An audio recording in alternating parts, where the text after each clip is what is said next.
Hi food lovers, welcome to Satya food club.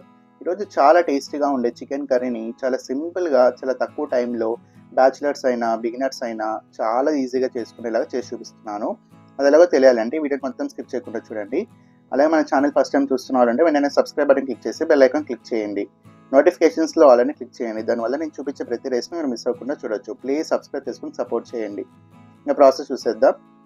ముందుగా ఒక mixing బౌల్లోకి నేను ఇక్కడ హాఫ్ కిలో చికెన్ని కొద్దిగా ఉప్పు పసుపు వేసి ఒక 2 నుంచి 3 సార్లు నీట్గా వాష్ చేసి తీసుకుంటున్నాను. ఇప్పుడు ఇందులోకి ఒక పెద్ద సైజు ఆనియన్ని పొడుగా కట్ చేసి తీసుకోవాలి. అలాగే 2 మీడియం సైజ్ టొమాటోస్ని ఇలా పొడుగా కట్ చేసి తీసుకోండి. ఒకవేళ టొమాటో ఎక్కువ అవుతుంది అనిపిస్తే ఒక టొమాటో వేసుకున్న సరిపోతుంది. కొద్దిగా పుదీనా వేసుకోండి. అలాగే ఒక ఇలాచి, 2 లవంగాలు, ఒక చిన్న చెక్క ముక్క వేసుకోండి.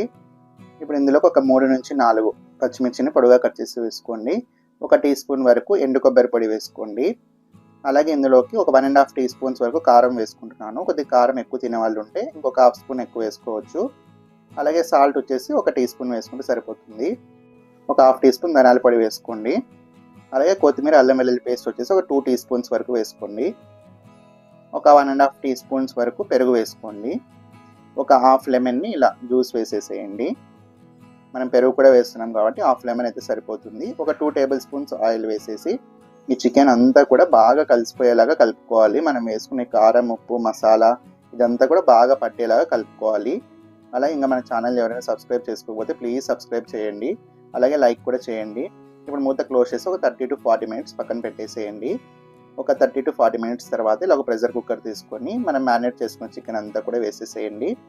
మనం చికెన్ ఉడకడం కోసం ఒక 30 to 50 ml వాటర్ వేసుకుంటే సరిపోతుంది. ఎక్కువగా వాటర్ వేయొద్దండి, మనకి చికెన్లో కూడా వాటర్ వస్తుంది కాబట్టి కొద్దిగా వాటర్ వేస్తే సరిపోతుంది. ఇప్పుడు మూత క్లోజ్ చేసి స్టవ్ పైన పెట్టేసి మీడియం ఫ్లేమ్లోనే ఒక 2 నుంచి 3 విజిల్స్ వచ్చేంత వరకు ఉడికించుకోండి. రైస్ కుక్కర్లో చేసుకునే వాళ్ళు కూడా ఇదే ప్రాసెస్లో రైస్ కుక్కర్లో చేసుకోవచ్చు. చూడండి, అంతే ప్రెషర్ అంతా పోయిన తర్వాత ఓపెన్ చేసి చూస్తే మనకి పర్ఫెక్ట్గా కుక్ అయిపోయి చికెన్ కర్రీ రెడీ అయిపోయి ఉంటుంది. ఫైనల్గా కొద్దిగా కొత్తిమీర వేసుకొని ఇంకొక బౌల్లోకి సర్వ్ చేసుకుంటే సరిపోతుంది. అంతే, చాలా టేస్టీగా ఉండే చికెన్ కర్రీ రెడీ. ఇలా వైట్ రైస్లో అయినా జొన్న రొట్టెలు అయినా చాలా టేస్టీగా ఉంటుంది. ఈ రెసిపీని మీరు తప్పకుండా ట్రై చేయండి. పాతకాలంలో మన అమ్మమ్మ వాళ్ళు, పెద్దవాళ్ళంతా కూడా చాలా వరకు చికెన్ కర్రీని ఇలాగే చేసేవాళ్ళు.